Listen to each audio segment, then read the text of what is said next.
and you are watching Baba Engineering Academy Gujarat. So, આજે પણ આપણે કંઈ ભણવાનું નથી, પરંતુ આજે આપણે શીખીશું જે મોસ્ટ ટાઈમ ક્વેશ્ચન્સ જે EPGT electrical power generation and transmission જે સબ્જેક્ટ છે ડિપ્લોમા ઇલેક્ટ્રિકલ થર્ડ સેમમાં તેના આપણે જે મોસ્ટ ટાઈમ જે ક્વેશ્ચન છે તે આજે આપણે જાણીશું.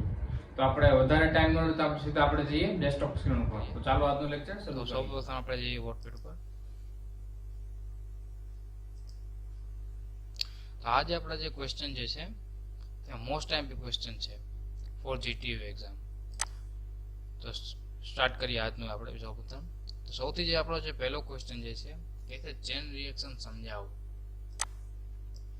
ચેન રિએક્શન સમજાવો આ મોસ્ટ ટાઈમ ક્વેશ્ચન છે. આપણે જે ક્વેશ્ચન આપણે જે કાઢ્યા છે એ બધા જ જે ક્વેશ્ચન છે તે મોસ્ટ ટાઈમ ક્વેશ્ચન છે.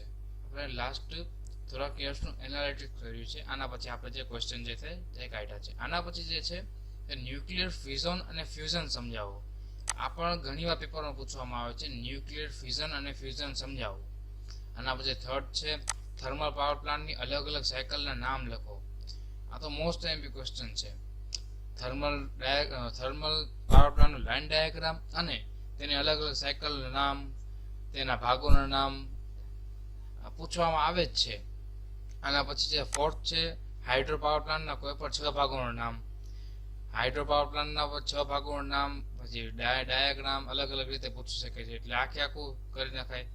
આના પછી છે એસીએસઆર અને એએસી કંડક્ટરના પૂરા નામ લખો. આના પૂરા નામ પૂછવામાં આવે છે. આ કમસે કમ તમને 2 થી 3 માર્કમાં પૂછવામાં આવશે. આના પછી જે છઠ્ઠો જે ક્વેશ્ચન જે છે તે થર્મલ પાવર પ્લાન્ટના ફાયદા અને ગેરફાયદા સમજાવો. થર્મલ પાવર પ્લાન્ટના ફાયદા જે છે તે ફાયદા અને ગેરફાયદા સમજાવો એમ કહેવામાં આવ્યું છે. તો કમસે કમ આ 4 માર્કમાં પૂછવામાં આવે તમને કમસે કમ 4 ફાયદા અને 4 ગેરફાયદા લખવા પડે, અથવા 3 માર્કમાં પૂછવામાં આવે તો કમસે કમ તમને 3 ફાયદા અને 3 ગેરફાયદા લખવા પડે. આવી રીતે લખવું પડે. આના પછી 7મો જે ક્વેશ્ચન છે તે એસી અને ડીસી ટ્રાન્સમિશન વચ્ચેની સરખામણી કરો. એસી ટ્રાન્સમિશન અને ડીસી અલ્ટરનેટિવ અને ડાયરેક્ટ કરંટ ટ્રાન્સમિશન જે હોય છે લાઈન તેની સરખામણી કરવાની છે. આના પછી આવે છે લોડ ડિસ્પેચ સેન્ટરના કાર્ય સમજાવો. જે લોડ ડિસ્પેચ સેન્ટર છે તેને કાર્ય શું છે તે જણાવવાનું છે. પછી 9મું છે ફેરાન્ટી અસર સમજાવો. ફેરાન્ટી અસર સમજાવો. પછી કોરોના અસર સમજાવો. ફેરાન્ટી અને કોરોના અસર આવી સમજાવવાનું. આ પણ મોસ્ટ ટાઈમ ક્વેશ્ચન છે. અને આના પછી જે હાઈલી ચાન્સીસ જે છે તે છે ઓવરહેડ સિસ્ટમ અને અંડરગ્રાઉન્ડ સિસ્ટમ વચ્ચે સરખામણી કરો અથવા સમજાવો. આમ પણ પૂછી શકે. હું એ લખ્યું નથી, હું તમને કહી દઉં. આના પછી છે લાઇન ઇન્સ્યુલેટર સમજાવો. લાઇન ઇન્સ્યુલેટર સમજાવો. આના પછી છે લાઇન કંડક્ટરનું ટ્રાન્સપોઝિશન સમજાવો. પછી 14 જે છે થર્મલ પાવર પ્લાન્ટનું લાઇન ડાયાગ્રામ દોરો. તમને કીધું ને ઉપર કે આવશે. તો આ છે થર્મલ પાવર પ્લાન્ટનું લાઇન ડાયાગ્રામ દોરો અને સમજાવો.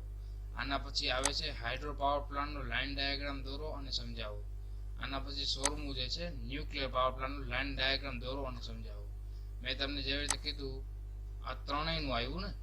આના પછી છે HVAC અને HVDC સિસ્ટમની સરખામણી કરો. હાઈ વોલ્ટેજ એસી કરંટ અને હાઈ વોલ્ટેજ ડીસી કરંટની સિસ્ટમની સરખામણી કરવાની અથવા સિસ્ટમ સમજાવવાનું. આમ પણ પૂછી શકે. આના પછી આવે છે સ્કિન એન્ડ પેરેક્સોમાઇટી અસર સમજાવો. આવી રીતે થોડુંક અહીંયા સિસ્ટમમાં ફોલ્ટ આવી ગયું છે. સ્કિન એન્ડ પેરેક્સોમેટ્રી અસર સમજાવો. આવી રીતે પ્રશ્ન પૂછી શકે છે.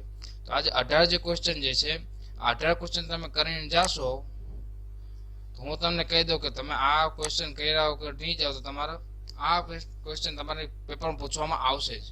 પાકી જ વાત છે. કારણ કે આ લાસ્ટ થોડાક યર્સમાં ઘણીવાર પૂછવામાં આવ્યા છે આ બધા ક્વેશ્ચન જે છે. તમે આ બધા ક્વેશ્ચન કરીને જાશો તો પાસ થવાની જિમ્મેદારી મારી.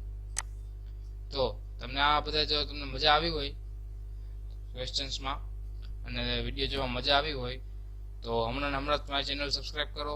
અને થેન્ક યુ ફોર વોચિંગ. અને તમારા જે મિત્રો જે ઇલેક્ટ્રિકલ એન્જિનિયરિંગ કરે છે તેમને શેર કરો. અને thank you for watching and we will meet soon.